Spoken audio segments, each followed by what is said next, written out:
सुंदरी इतने सालों बाद अपनी माँ को मिलती है तो दोनों माँ बेटी के हाल अहवाल खत्म होने का नाम ही नहीं ले रहे होते, क्योंकि खुर्शीद सुंदरी से कहती है कि मैं भी तुम्हारी तरह होती थी जवानी में, तुम्हारी तरह जिद्दी, गुस्ताख और इस तरह तुम्हारी तरह बहुत ज्यादा खूबसूरत हुआ करती थी। तभी तो तुम्हारे वालिद का दिल आया, जैसे कि अब बादशाह तुम्हारी खातिर कुछ भी करने को तैयार है। तुम्हारे वालिद भी मेरी खातिर कुछ भी करने को तैयार थे। मेरी माँ ने मेरे लिए जेवर बनाया था और मैं चाहती हूँ मैं ये जेवर तुम्हें दूँ, और ये जेवर तुम पर बहुत ज्यादा सजेगा।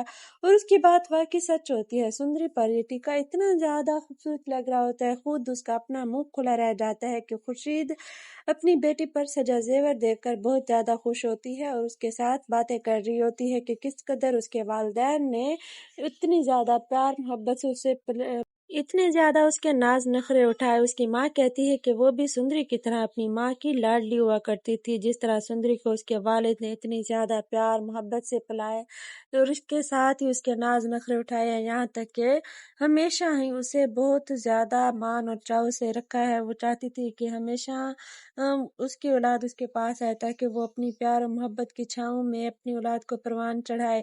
खुर्शीद कहती है कि मैं इसी ख्वाहिश में हमेशा खुद को इस कमरे में बंद रखा था कि कभी तो मेरी औलाद से सामना होगा। मुझे बताया गया था कि मेरी औलाद मुर्दा पैदा हुई थी, लेकिन इसके बावजूद मैंने हमेशा तुम्हारा और तुम्हारे वालिद का इंतजार किया। मैं तो ये भी नहीं जानती थी कि मेरी औलाद इतनी ज्यादा खूबसूरत मेरी बेटी होगी। तुम्हें देखकर मुझे अपनी जवानी याद आती है। तभी देखा जाता है कि सुंदरी की माँ उससे नाराज होती है, क्योंकि सुंदरी की माँ उसे समझा रही होती है कि मैंने भी अपने खानदान से बगावत की थी और इसका ये नतीजा हुआ कि मैं सारी जिंदगी अपनी जवानी को एक कमरे में बंद करके गुजार दी, और उसके साथ साथ तुम्हारा वालिद मेरी मोहब्बत से महरूम तुम्हारे साथ दर बदर फिरता रहा। सुंदरी कहती है कि आप क्यों चाहती हैं कि जिस तरह आपने अपनी जवानी इस कमरे में बर्बाद की है, मैं भी खुद को इस कमरे में बंद कर लूं और आपकी तरह इसी हवेली की चार दीवारी में खुद को कैद कर लूं। आप मेरे एहसास को समझे। मैं डॉक्टर को पसंद करती हूँ और डॉक्टर के साथ ही शादी करना चाहती हूँ। मुझे डॉक्टर से कोई गर्ज नहीं है। बादशाह के पास चाहे बादशाहत हो, लेकिन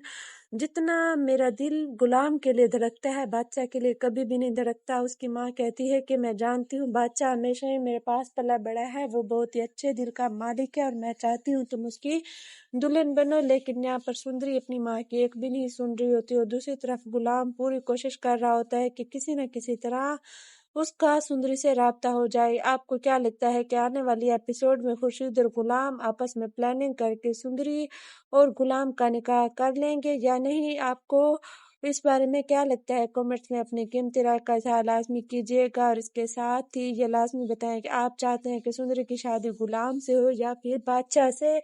आप किस में ज्यादा इंटरेस्टेड है, इस बात का भी लाजमी बताइएगा। वीडियो को लाइक और चैनल को सब्सक्राइब कर दें।